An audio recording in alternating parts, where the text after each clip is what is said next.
Hey, what's up, CE family? Welcome to CE Online. We are so pumped that you're here with us today. God's got something special for you. So lean in, get ready. Hey, if you've got a prayer request or just want to be connected, it's super easy. Go to churchexperience.tv/connect or scan the QR code on the screen. And hey, go ahead and hit that subscribe button so you never miss a moment with our CE family. Let's go, service is about to start.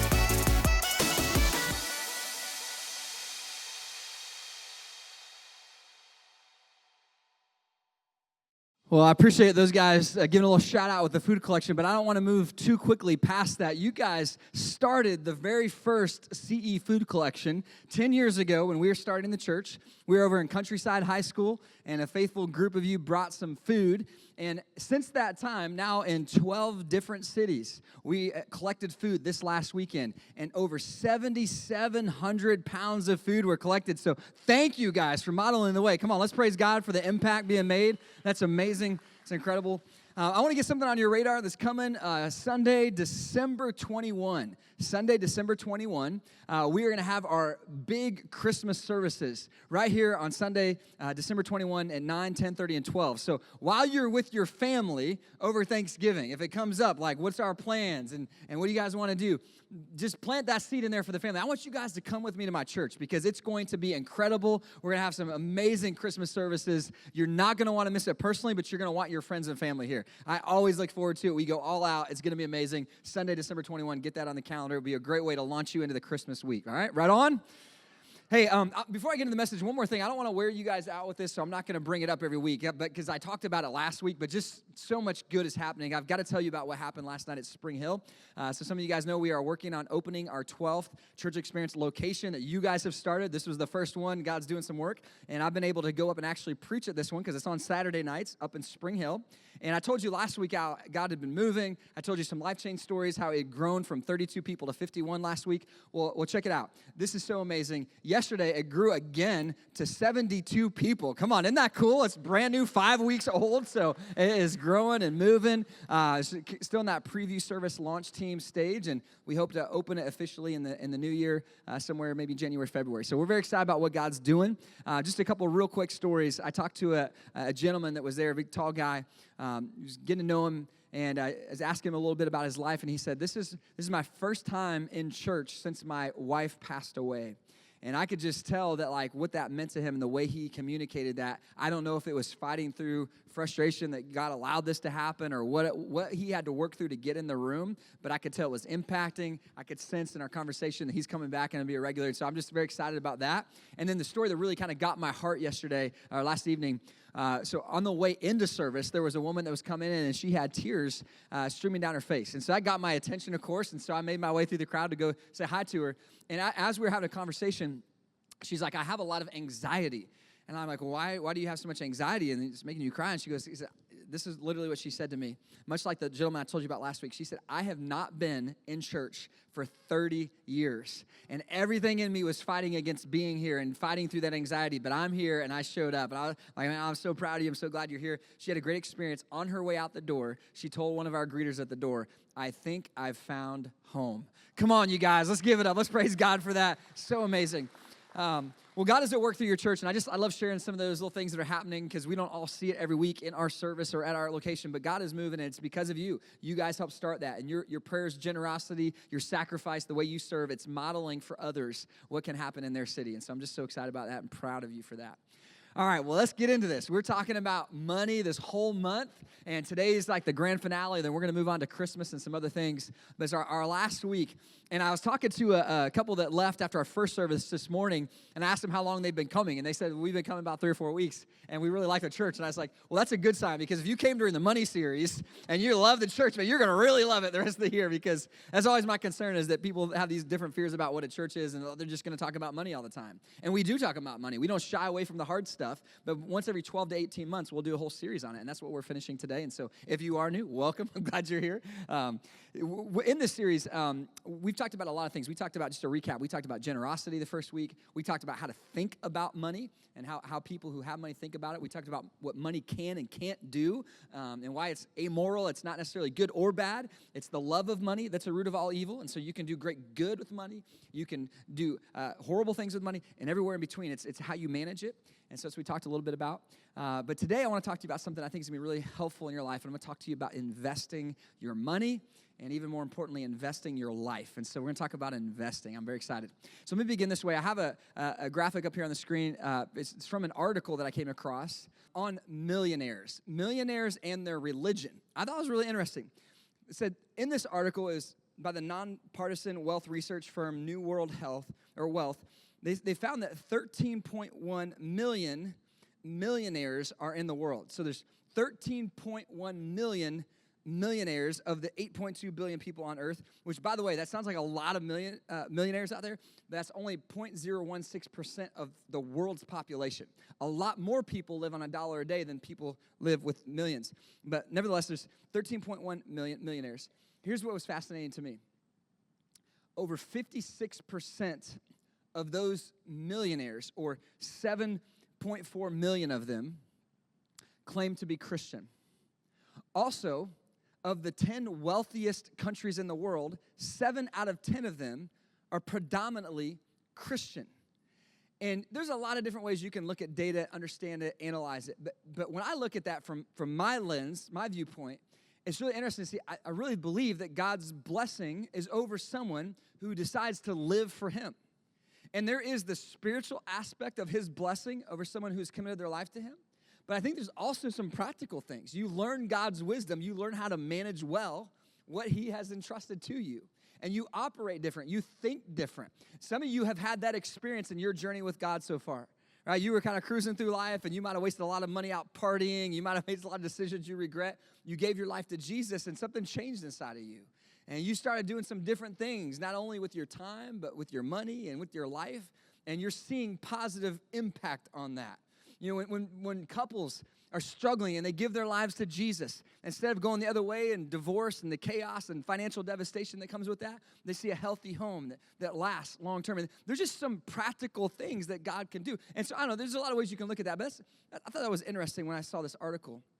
But the reason I bring it up today is because there's something that all 13.1 million of those millionaires do with their money, the thing that they all have in common.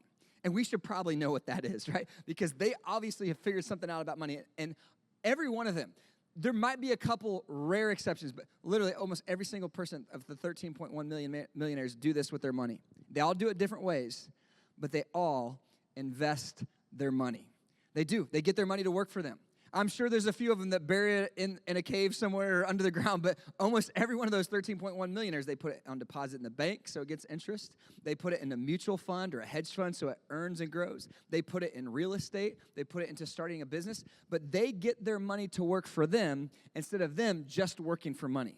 Most people work for money, but people who have a lot, they've learned that if I invest what I have, it can increase. There's a compounding effect that happens over the years, and there can be more in the end than where I began with. So I want to talk to you today about investing, but not just your money. I want to talk to you about the investment return of your life, comprehensively, spiritually. And so you're like, well, it's not even in the Bible. You know, as crazy as it is, it actually is in the Bible. Jesus told a story about investment and return. Check it out in Matthew chapter 25. Story begins this way. Jesus said, at that time, the kingdom of heaven will be like, verse 14. Again, it will be like a man going on a journey who called his servants and entrusted his wealth to them. All right, so it's like he starts out this story. There's a man. He's going to go on a journey. We're going to read on in a moment, and he's going to talk about how he gives his wealth. He entrusts his wealth to these 3 individuals to take care of it while he's gone. But before we read this story, let me just kind of make a quick point. It says he entrusted his wealth to them. He entrusted his wealth to them. Entrusted. He gave it to them to manage for a period of time, expecting a return, expecting it back. When you give your life to Jesus, your operating system changes. Like in my flesh, the way I'm born, the way we naturally live, everything that I possess is mine, and I do with it whatever I feel like doing, and all of it is for my benefit, my comfort. Even if I give, it's really out of I want to feel good that I did something good. And out of that operating system that most people in our world live with, it's my stuff, my money, my time. I can do what I want with it, and ultimately, it's for me. But when you give your life to Jesus, something changes inside. The renewing of your mind, the transforming of your heart. You see things different. And you're like, God, he gave everything for me. How could I not give my life to him? Right? He gave everything. For God so loved the world that he gave his one and only son, that whoever believes in him will not perish, but have eternal life. God doesn't want anybody to perish. He doesn't want anybody to go to hell. He doesn't want anybody to suffer for their sins. So he sent his son Jesus to satisfy the justice and wrath of God for our sins. And as they nailed him to that Roman cross, he willingly died for your sin. If you will believe in him, ask for his forgiveness, receive him into your life. And he did all of that. Which, by the way, if I had nothing else in life, if everything else fell apart and went away, like, don't you think that like just God's grace is enough? I mean, that would be more than enough. He saved me from hell, adopted me into the family of God. When I die, I'm going to heaven. I'll walk on streets of gold. Like, I have a purpose in my life. Sin used to be my master. Now I'm set free. What else could I need and want out of life? All the extra stuff is decoration. And it's temporary. It's of this world. So I have his grace. And so because he gave me everything, now that I'm following Jesus, I think different. I have a different operating system. Like my life is different now. And so how I think about them is it's not mine for me. What's on the other side of your for? I'm working for. I'm doing this for. I'm saving up money for. Now you might have an immediate short term. It's for this vacation. It's for this upgrade in my home or my vehicle. Whatever it is. And it might be a good purpose. But on the other side of your for, ultimately, are you going on that trip? Are you saving up for that? Is it ultimately just to make your life better? Or as a Christian, what I'm doing is on the other side of my for, all things, do all things, as the Bible says, for the glory of God. As it says in Colossians 3, whatever you do, work at it with all your heart as working for the Lord. So when you show up, you're not working for a paycheck at your job on Monday morning. You're showing up to give God glory in what you do. And what you do, you're there for a mission, you're there for a purpose, not for a paycheck. And so there's a different way to think about what you have. And so what we do is we come before God and we say, hey, God, all the things that I have, my home, my time, my abilities, all of these things are an entrustment from you. You own them. You know my number of days. You've created me. You've given me everything I have. Yes, I've worked for it. But God, you have given me breath in my lungs, the opportunities, the abilities. You've made me who I am. So all of it is yours. Can you say that? Do you believe that? That everything in your life, your wealth included, is God's? That's a different way to think about things. But that subtle difference that Jesus chose those words on purpose. He entrusted. So he's entrusted me. So where does that leave me if I'm not the owner? If God is the owner of my life, it makes me a manager, which is a really good thing. Do you remember maybe some of you made the move from an apartment to a home and you bought a home? I remember when we bought our home here in Florida about 11 years ago. We had lived in an apartment. I remember that change. It was good in so many ways. I kind of missed the community pool and they didn't take care of it and all that. I kind of miss it. But you know what? One thing I realized is different is now when something breaks down, it's on me. I got to fix it, right? Like before, I just pick up the phone and the dude showed up. He fixed it. They paid the bill. Now I'm on the hook for it. When you're the owner, ultimately you're responsible. And the amazing thing, the freeing thing in life is when I realize that my life is surrendered to God. He's the owner. So yeah, he won't do my job. I need to work hard. I need to budget. I need to save. I need to be wise with what he has given me. But in the end of the day, it's, God, this is all yours. So help me. I sleep so much better at night. God, let me know what you want me to do. I'll do it. God, my life is in your hands. I'm going to pray through these decisions. But ultimately, God, my life is in your hands and you're the owner. And it takes a lot of the pressure off. And it also helps right-size and align my life to understand my life is in his hands and I can rest at peace. So do you view your life that way? Or are you still the owner? Is it really, because that's really a self-centered way to live, right? We wouldn't think of it that way, but it's like if everything I do is mine and it's for me, then I'm really living for myself. as a believer, I should operate and think differently than the world. That's how the world thinks.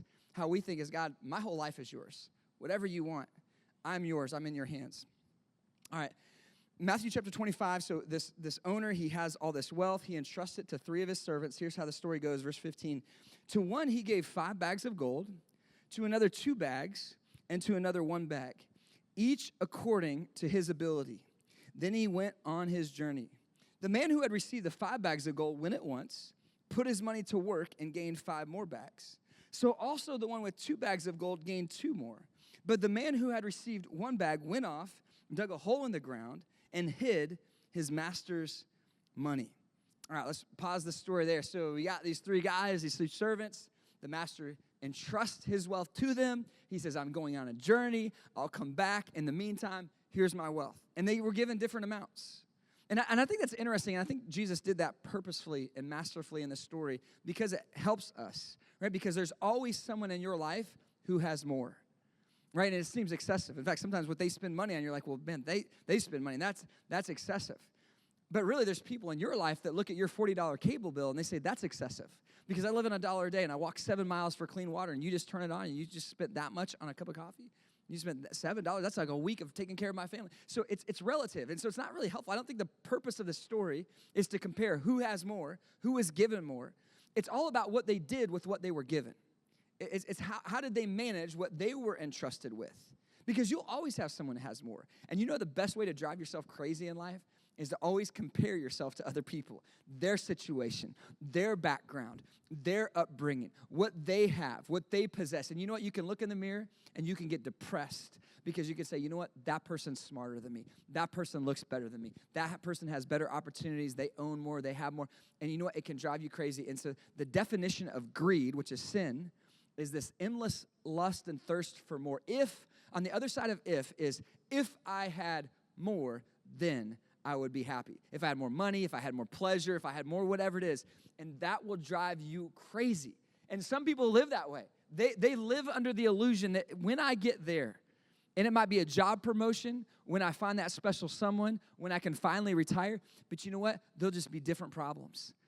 That will not solve your root problem. Your root problem is not something out there. The root problem in our lives is sin, right? This self-centered where it's all about me. When I surrender my life to Jesus and I say, Jesus, I need you in my life. I want you to be the Lord of my life. I'm not the God of my life. I want you to be God of my life because you are God in the universe. And so if in my heart, God is not on the throne, that means my life is out of alignment. Because God is first. He is greatest. He's the name above every other name, right? He's the highest. So if there's something higher than God in my life, that means my life is out of alignment. If money's more important to me than God, it's not that God's got it wrong. It's like I'm out of order. And so I want to align my life recognizing that's not about having more. That's not the goal. I want more of God's presence, yes, but more of the material is not going to be the thing that satisfies me. We talked last week, there's a lot of good things you can do with money. So it's not bad to have more either. Right, so I have to be careful in how I balance it. It really comes down to my heart. So what I want to do is instead of comparing to those who have less, those who have more, what I want to do instead is I want to learn to manage well what God has entrusted to me. What I have in my life, I want to say, God, it's all yours. It's at your disposal. How do you want me to manage my life so that I can advance your kingdom, make this world a better place, be faithful with what you've given me? And I want to point out to you 2 different responses that these people had to what they were giving. Down in verse 19, take a look at this. So after a long time, the master of those servants returned and settled accounts with them. The man who had received 5 bags of gold brought the other 5. Master, he said, you entrusted me. You see that in his language? He understood there was an entrustment. He said, you entrusted me with 5 bags of gold. See, I have gained 5 more. There was a return. His master replied, well done, good and faithful servant. You have been faithful with a few things. I will put you in charge of many things. Come and share your master's happiness. The man with the 2 bags of gold also came. Master, he said, you entrusted me with 2 bags of gold. See, I have gained 2 more. His master replied, well done, good and faithful servant. You have been faithful with a few things. I will put you in charge of many things. Come and share your master's happiness. It's interesting, you know, this first part of the story, these first 2 guys, like what they were given in varying amounts, they both maximized what they had. They both put the money to work. They invested it. We don't know what they did. We don't know what investment they got into, but there was a return. Now, I want you to notice something you might have read right over. Maybe you've read this story before. At the very beginning of it, at the beginning of this part of the story, it said that after a long time, verse 19, after a long time, the master of those servants returned. So it was a long time, a long time. Hey, if anybody ever comes to you and says, after a short time, this investment, it's going to blow up, man. It's going to change your life. You know, it's like all these zeros at the end of just in a very short time. That's not an investment. That's what we call a what? A scam. So they called you too, huh? You got that phone call? Yeah, we've all had that call. Like, there's a lot of that out there because, you know, here's what the world's marketing is all about. Elevating the benefits, minimizing the cost. Right? That's usually how you can spot a scam. Hey, it's not that. It's just a little bit. It's not that big. It's not going to cost you very much. It's not going to even be hard. I mean, just close your eyes, wake up the next day, and it's all. And look how amazing it's going to be. You'll be wealthy and rich and all these amazing things. And whatever the thing is, they're trying to pull you in, whether it's pleasure or money. Whatever. Like it's like they minimize the cost and they elevate what you get out of it. And you get into that thing. You take a bite of it and you realize, whoa, this is all wrong.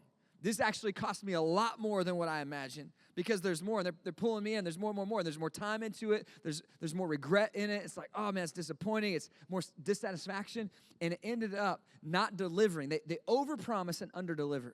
What I love about Jesus is he does the opposite. He does the opposite. He doesn't minimize the cost. He says, if you want to follow me, if you want to not just generically believe in God, the demons believe that there's a God. We know where they're headed. He says, if you really want to follow me, take up your cross and follow me. Give your life. Die to yourself. He says, if you want to follow me, you've got to give it all. This is not just a generic belief. This is like, I am all in. Jesus, you have all of my heart. So he elevates the cost. And then on the backside, instead of over-promising and under-delivering, there's so much more that you receive than what you can possibly imagine. In fact, the reason why the Bible does not talk a whole lot about heaven, we know there's streets of gold, right? The best thing in earth will be the worst thing in heaven. We know that God's presence is there. His people are there. We know it's going to be amazing. No more sickness, no more death, no more darkness, all that stuff. But it doesn't talk a whole lot about it because the Bible says no mind has imagined, no eye has seen how good it is. And if you had a glimpse of how good it is, you wouldn't want to be here anymore. You just want to be there. God over-delivers. And when we start to follow him, we realize, man, I have a joy that's unspeakable no matter what I'm going through. I have a peace that surpasses all understanding. He has delivered more into my life than I could ever have got out of this world. He does the opposite of what the world does. He over-delivers. It's the best investment I can ever make with my life is to follow Jesus. And when I look at this story, it's really interesting because these guys, it says, after a long time, the master returned. At the end of your life, and I hope you have a lot of years. I hope there's no cancers. I hope there's no car accidents. I hope there's no struggles and heart attacks and problems and things that can happen in life. I hope none of that stuff happens. But we are all painfully aware of, because we've all lost people that are close to us, that there's a finality to my life, and it could be in a month, it could be in a decade, it could be way down the road. But what I know is that there will be a day where I stand before God and give an account. And if I'm not living my life with an awareness that I will come before a holy God who created me, it's not just like we just go away. Like the one who created me and gave me life, I will stand before him with heaven and hell and all eternity at stake. And I'm going to be given account for how I live my life. And what I love about this story is he says, after a long time, the master returned to settle accounts with him. What does God expect from me? Does he expect perfection? Because when I stand before him, I'm not going to be perfect. And so do I need to be sweating this and fearful of this? No. Because God's perfect love covers those who have turned their life over to Jesus. So my salvation is not based on how I perform, what I do, my daily decisions. That's not where my salvation hangs. My salvation rests secure in the fact that Jesus satisfied the wrath of God for my sins. And when I've humbled myself, turned my life over to him, that's salvation. But I'm still going to give an account to what he gave me. And I want to hear what these two servants heard. Well done, good and faithful servant. You were entrusted with this. Come and share your master's happiness. Like, I want those eternal treasures. I want that reward for living a life here on earth that pleased God, that I made the most with what I have. And you know what? We have a saying around here. We all say faithfulness brings fruitfulness over time. As Eugene Peterson said, it's faithfulness, it's long obedience in the same direction. It's where you commit and complete. You follow through. You're faithful. You pick it and stick it, and you keep showing up. And I like this. These guys, we don't know how many years it was, but they invested what they had. They put their money to work. We don't know what business they were in, but they worked hard at it, and the master came back, and he was satisfied. But, unfortunately, that's not the end of the story. The last part of the story, I'm going to read to you, and then we're going to get into some real practical things here with the remainder of our time. He says, Matthew 25, verse 24, it's sad this third guy did not invest his money. And then the man who had received the one bag of gold, he came, and master, he said, I knew that you are a hard man, harvesting where you have not sown and gathering where you have not scattered seed. So I was afraid. It's never good to make decisions based on fear. And he says, so I was afraid. And that fear drove him to do something that was, in this story, like the worst thing he could have done. He went out and he hid. He goes, I hid your gold in the ground. See, here is what belongs to you. Now, he didn't lose it. He protected it. He kept it safe, but he didn't grow it. He didn't multiply it. He didn't invest it. So how does Jesus respond in the story? He said, his master replied, you wicked, lazy servant. You knew that I harvest where I have not sown, gather where I have not scattered seed. Well, then you should have put my money on deposit with the bankers, so that when I return, I would have received it back with interest. So take the bag of gold from him. Give it to the one who has 10 bags. For whoever has will be given more. They will have an abundance. Whoever does not have, even what they have will be taken from them. And throw that worthless servant outside into the darkness, where there will be weeping and gnashing of teeth. Whoo, man, this is a banger of a story. I mean, Jesus is like getting real. He's like, man, this guy, like, he didn't lose it. He just hit it in the ground, and he says, you're wicked, you're lazy, throw him outside. And you read this, it's kind of shocking, right? It's like, why such a big deal? Like, he didn't lose it. He didn't go out and gamble it away. He didn't squander it on pleasure. Like, he still had it. Why does Jesus call him wicked? Why does he call him lazy? Why is he getting thrown outside? It's kind of rattling, a little bit terrifying. Like, I can see why those who invested what they were given were rewarded, but the one who didn't lose it, he still had it. And when I zoom out and look at this story, I think part of Jesus' purpose is to help us see that we have been entrusted with so much by God, and he expects you to utilize what he has given you for his good purposes. And for me to bury my abilities in the ground, for you to take what he has put inside of you, your dreams, your skills, your experience, knowledge, relational connections, you take all of that and bury it in the ground and only use it for your pleasure, only use it for your benefit. When there's 8.4 billion people in the world, when there's people who are starving, there's people who are broken by sin, people who are strung out on drugs and stuck in addictions, families falling apart. The vast majority of our population, we believe theologically, are headed for an eternity in hell, separated from God, because he will not force you to live in heaven with him if you reject him here on earth. And all of that is happening around us. And for us just to build up our best life now and have our little thing just be so great, and we just bury in the ground our talents. We bury in the ground our financial treasures. We bury in the ground our one life, our time that we were entrusted to live in this generation. At this time, with all of this opportunity, you were given so much. And to stand before a holy God when there was so much of the world is perishing and say, well, I lived a pretty good life, I had a great retirement, and I did this and that. Like, that is burying it in the ground. It's not that God is opposed to those things. You need rest.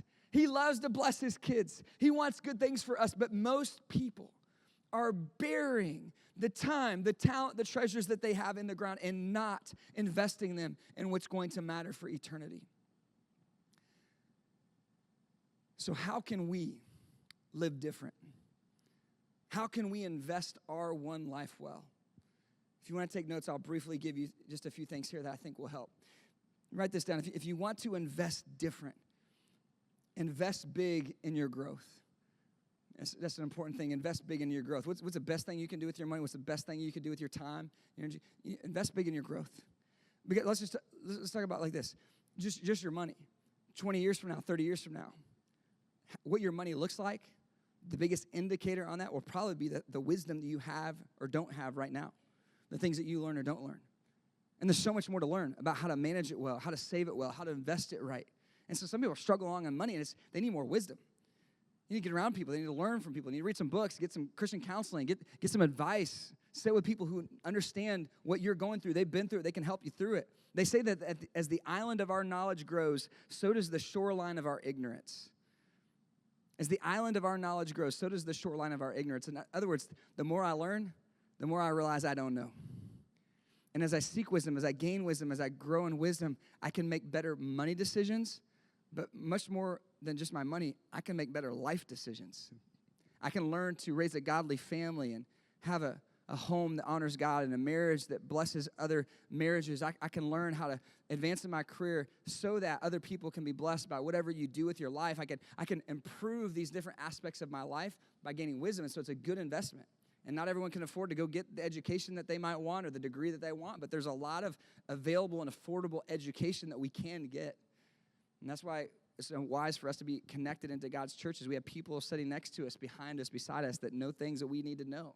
Get around others. Don't do life alone. There's so much that God wants to do. We want to avoid the religion of self-development. It's not just about developing myself so that I can live a better life. It's saying, God, I want to make the most of what I have so that I can honor you. I want to grow.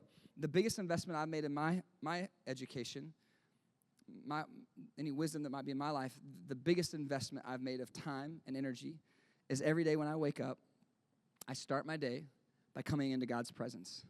So I pray. I spend time in his word. I open up the Bible. I say, God, you are all wise. You created life. You know me. You were around long before I was. And so I'm going to come into your presence because I need to learn from you. I need to humble myself and come into your presence. And I want to. There's joy in God's presence. I have a friendship with God. I talk to him about what's going on in my life. I get guidance from his word to keep my life on the right track. I'm a better husband. I'm a better dad. I'm a better man than I would be if I didn't have Jesus. I don't want to think about who I would be without him. But he's changed my life. And so I'm just kind of pointing the way of where I think, the investment that we can make leaving here, if we want to invest our lives well, we got to invest in ourselves. We think different. Those first two people, they thought different. The other guy, he was driven by fears. The other two said, no, we want to invest this well. The second investment that you can make is I want to learn to manage money like an investor. I want to manage money like an investor. All right, we want to start thinking like an investor. How does an investor think? The other day, I was driving down US 19, and I heard this rattling in my car, this weird sound, and I was like, oh, man, like, how many of you guys got a light on in your car or a rattle or a sound? Anybody else? Right, a lot of us. It's like, oh, man, I'm going to have to, something's going to break down. I'm going to have to get to the shop, or when it does, I'm going to have to, and so you have all this stuff, and I'm trying to assess, like, what is that? That's a different sound, and it was weird because it didn't sound like it was coming from the engine, and the more I kind of listened for this as I drove along, it sounded like it was coming from above me. So I pulled over, I got out, I'm like looking up the top of my car, and the luggage racks on top of our SUV, I grabbed a hold of one of them, and it was loose. I had lost a screw. A couple others were loose. So I went to Home Depot. I got the right screws. I got it all set and tight. Drive down the highway again. Man, it was peaceful, smooth sailing, no noise, no rattle. And it was the little thing that was robbing me of the pieces. I'm driving around because in my head, I'm like, what is that? I didn't know what the problem was. It was loud. But then when I figured out that little thing, it made a big difference in what I experienced and what I was thinking about my vehicle, right? And so when I say manage money like an investor, how does an investor think? There's people who are entrusted, their job, other people give them their money on loan, and they say, hey, will you invest this for me, get a return? Hedge fund managers, mutual fund managers, they invest people's money, bankers, they take that money, and they'll get a good return so that you have more at the end of the year than you had at the start of it, if they manage it right. So how does a manager think? How does an investor think? Well, they think about the small things that other people don't have time to think about. Right? They think about the difference in the fees that are being charged for that fund. They think about the interest rate, the return. They think about the expenses. They think about the liabilities and how not to lose the money and the ROI, return on investment. And so what I want to do with my money, and more so with my life, is I want to think about those details, those small things that can give great peace in my life when I'm submitting them to God. And I'm saying, God, I want to manage all the little things in my life well. For example, someone in here today is dreaming about a new vehicle, and your hope for the new year is I'm going to save up, or I'm going to get a loan, and I'm going to get a better vehicle. But you're not taking care of the one you have. And it's not about having more or less. It's saying, am I taking care of what I have? Am I getting the oil changed? Am I keeping the thing aligned? Am I vacuuming out and keeping it clean? Because I want to manage what I have now well. find contentment in that. Interestingly, most of the millionaires out there are not driving the vehicles that they could drive. A lot of them drive less than what they could because they're contentment. They're like, that's excess. I don't need that. I'm actually happy with this. I'm going to take care of this, manage this well. And learning to think like an investor with your money, on the one hand, is learning to get into the details. It might be for you putting together a budget when you don't feel like it. Learning to assess some of the expenses. Canceling a few small subscriptions that are just stealing that money out the side. But it's like, I want to get out of debt because I'm doing the opposite of investing. I'm paying somebody else. My return is going to them. So I want to learn to manage and think like an investor, be wise with the small things. But in my life, what transcends how I manage my money is I want to like do all things for the glory of God. How I manage my body is the temple of God. I want to be healthy as I can. I want to be an extreme and excessive, but I want to take care of it. I want to take care of my time. I want to manage it well because I have one life. I want to honor God in all things. So you can see how powerful this is to start to think that way. The third and final thing I want to end with today is invest in eternal treasure. Invest in eternal treasure. I don't want to waste my life just putting more in my bag, to getting more money. That's not a goal worth living for. I want to invest in eternal treasure. I want to close with reading this passage of Scripture from Matthew 6. And Jesus said in verse 19, he said, "Do not store up for yourselves treasures on earth, where moths and vermin destroy and where thieves break in and steal. But store up for yourselves treasures in heaven, where moths and vermin do not destroy, where thieves do not break in and steal. For where your treasure is, there your what will be also. There your heart. There your heart will be also." So it's interesting. My heart, my passions, who I am, it follows after where I put my focus, my money, my time, my energy. And some people are putting all of that into the world. I want to live a better life in the world. I want other people to look at me. I want to accomplish things. I want to achieve more, attain more, experience more of this world. And in themselves, you can make a case for all those things are not bad, but when I wake up thinking about it, when I go to bed at night, and that's the last thing I'm thinking about before I go to sleep, you can make a good case that my life is built around these earthly treasures. I'm building up treasures here on earth. That's what consumes my heart's affection. That's what consumes my mind's attention. And when my mind is so consumed with the things of the world, well, then it's not a surprise that my life looks worldly. Right? If my whole life is built around the things of the world, why would I be surprised if it looks like everybody else? But a believer, we want to do things different. We say, so you know, my life is not just about all those things. Those things that might be a part of my life. That's okay. In the right timing, in the right order. But my life is not lived for the material. My life is lived for the eternal. I want to live it building eternal treasures. I want other people's lives to be different and better because I lived. I want souls to be in heaven, be saved spiritually because I lived. I want God to use me because of what he's done in me. I want it to come out through me into others' lives. So I want to invest my life well. And so I'd leave you with this thought. Invest in building God's kingdom. Invest to build God's kingdom. That's the final outcome of a life that's invested well, is a life that lasts. And that's the real ultimate measure, is what do you put your time, talent, and treasure in? Will it last beyond this life? If everything I do here expires, is burned up, put in a landfill, then I've not made a good investment with my one life. But if I've used my life to make heaven more crowded, to make people's lives better here on earth, to honor the Lord in everything that I do, that's a good investment. I mean, how think about this. Investment's about long term. You might not see that compounding effect in your 401k until 30 years from now. You're just putting away a little bit. That's good. That's wise. It's good. You'll see the impact of that years and years and years from now. But think about a longer term picture. If I spend a few hours a week praying for, reaching out to somebody who I know that doesn't yet know Jesus, and I build my life into them, maybe I mentor them, disciple them, and there's someone in heaven for all of eternity, billions and billions of years. They're there forever because of your investment in this short window of life, this vapor that you have. Wouldn't that be an incredible investment? Wouldn't that be an exceptional return? That you put some hours in, and we don't have time. I'm too busy, I don't have time. But imagine if you started to think of your life different. God, you've entrusted me. I want to make an investment that's going to last. Souls are forever.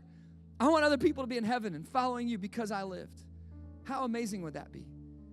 And I'm so proud of this church family because year after year, from the early days of starting up in the school and the hotel and to getting here into this space and now multiplying and seeing other churches started and this new service, other things. I've just seen you guys stretch. And it's not just like things like the food collection that we did last week that's now happening all over the place and thousands of pounds going to food going to people in need. It's your example. It's what you're modeling. It's how you're investing your life, and lives are being changed out of this place. This is an epicenter of kingdom work. And so we're seeing a lasting return. And you know what? You have a book in front of you. Before I pray for you, I just want to encourage you to pull that out for a moment. You're going to have time to read it later today. You don't have time right now. But inside of this, if you read through these pages, it talks to you about the impact that's being made through this church, the lives that have been transformed. Over 1,000 people that have given their life to Jesus in these 10 years. Guys, I'm believing that God's going to do so much more. And what this book outlines is an opportunity for you to invest. And we do this once a year. We do our Christmas offering annually.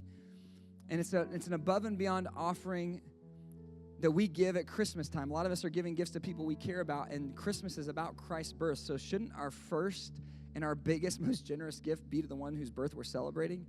And so I'm going to ask you as a church family to pray about. I'm not even asking you to give. I'm asking you to go pray about. Is this something I can be a part of, and how should I be a part of? God, how do you want me to be a part of it? You know my situation. But I'm going to ask you on or before December 14 to give above and beyond your normal giving, whatever that is for you, and say, I want to give above and beyond designated to the next fund. You can do that online. You can designate next here in Dunedin, or you can give it an offering bucket and write next on your check or your envelope. But when you do that, it's going to go to the purposes in this booklet. Now, I'm going to summarize it for you in 30 seconds, but you can dig into it this afternoon. So there's a few things that happen. When you give to Next, on or before December 14 or anytime throughout the year, here's what it does. All of the church locations, we do this together. The first 20% goes to 3 really cool purposes. We give to our compassion fund so we can help people in need throughout the year. We give to starting new church locations, so we're advancing God's work, planting new church locations in cities that need it. And then third, we're investing in long-term infrastructure that will help us be stronger 5 and 10 years from now, moving the mission forward, things like buildings and stuff that will help really, really impact things. And then 80% of that gift goes to the mission vision right there in that local community to whatever it is. And so for us, it's 2 things here in Dunedin that we're giving to this year. We're strengthening our financial muscle so we can step into the opportunities of 2026, and we are investing in and saving up for a 2-story building expansion going west here from this building. And so there's more we could talk about that, but before I wrap this up, let me show you some pictures of what you guys did last year, okay? So I'm asking you to invest this year, but let me just show you what we did last year. It was a good investment. So for one, we expanded this room. Now, we started this service so we could create more room in our full morning services, but what they don't know in the morning services, I told them about today, is we expanded this room, you guys, this year. 5-10 feet on both sides. We moved that pipe and drape back so we can fit more people in here as we've been growing. And on Wednesday nights, our student ministry, because we did that, actually, it's kind of fun. They got a basketball court now. They can lower these hoops. They got room to play. Upstairs, we had our kids ministry. We had a room that was 9 feet wide, you guys. And in our 10:30 service, especially, sometimes we have 50 kids packed into that little room. And here's what's amazing. We were able to move into this new building that's back here in the back. It's new to us to use. It's 3 times as big as the one upstairs. It has bathrooms in it, so we didn't have to bring the kids. It's kind of unsafe, bring them down into this building. So it's amazing. It's got a leaders room. Check this out. So the leaders can go meet in this room. Life groups can meet in there. Like, that was all renovated, refurbished by you guys. I mean, not just the paint on the walls and the decor and the furniture, but it was like walls, construction, electrical stuff, all kinds of amazing stuff happened.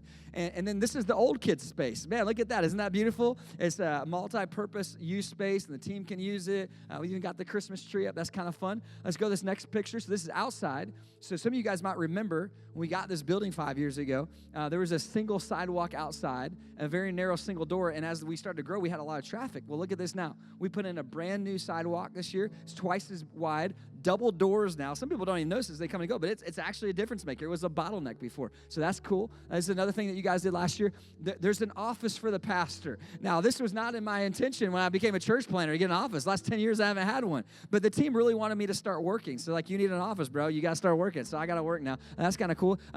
We have multi-purpose rooms. Check this out. This is really cool. Life group meetings, team meetings, all kinds of stuff we can do. We have a studio now. We produce videos every single week that go to these different 12 locations. The update videos you see in the service, the creative videos, kids curriculum that we produce every single week for all these locations. God's doing some incredible things.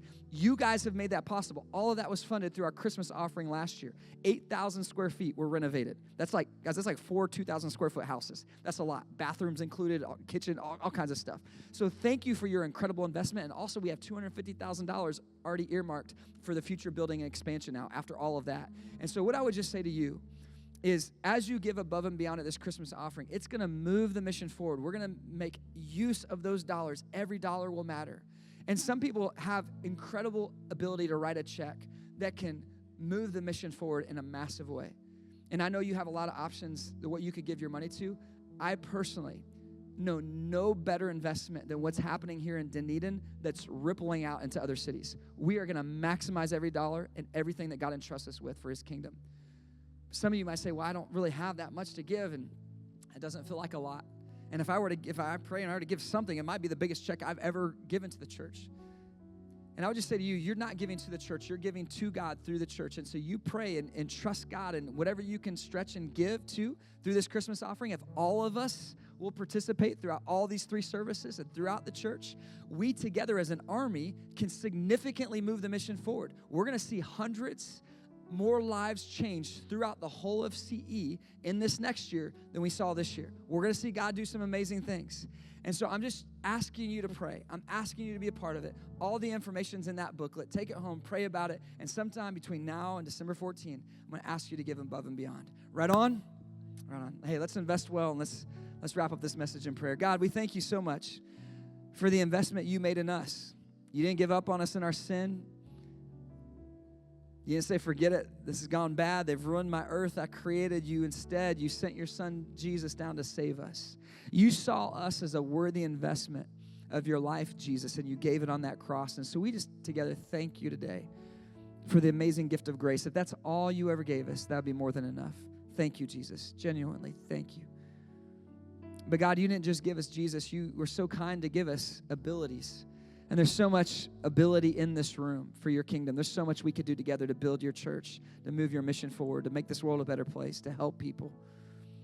You gave us time. What a gift, God. Thank you for these days. Every day is a gift. We want to treat it that way with joy, with thankfulness. Don't let the days slip away from us. May we be intentional. May we invest them well. You've given us resources, God. Some of us feel like we have a little. Some of us are amazed at all that you've provided. But God, wherever we are today, God, you've given us something that we can utilize for you. And so may we invest it well so that there's a great return for your kingdom. We want to see all that you're going to do in this year ahead. We're so excited. But God, it comes down to us wisely investing what we've been entrusted with. And so right now, Father, each of us, with all that you've given, we choose to think like an investor. We choose to manage well. We just say collectively, God, it's yours. You own it. We're managers. Help us manage well. We love you. We thank you for all that you've done. Give us a great week ahead as we go into Thanksgiving. We're thankful to you for all the good things in our life. In Jesus' amazing name we pray. Amen. Before our usher team comes forward to receive our tithes and offerings and response cards, here's a few important things happening with our CE family. Thank you so much for being a church that cares about our communities. Hey, last Sunday we collected food at each of our CE campuses, and together we collected 7,746 pounds of food for people who need it. On behalf of all the people we helped together, thank you for your incredible generosity and for showing what God's church can look like in our cities. As our ushers come forward to collect our response cards and receive our tithes and offerings, the next fund is our chance to make a real impact that lasts for generations. When you give, you're helping people in need, investing in the next generation, starting new churches, launching new CE locations, and saving for future buildings. On or before December 14th, we're all stepping in together for a big collective giving moment, and we'd love for you to be a part of it. When you give to the next fund, in person or online, designate the next fund and select your campus. Thanks to everyone who's already gone above and beyond, you're making a huge difference. Thank you for being on mission with us to help more people experience a full life in Jesus Christ. That was powerful. If God spoke to you or you made a decision today, don't keep it to yourself. We want to celebrate with you. Head to churchexperience.tv/connect or scan the QR code. And don't forget, we've got content, encouragement, and fun all week long on our social media, our Instagram, our Facebook, our app, and our website. Thanks for being part of today's service, CE family. You're the best, and we'll see you next week.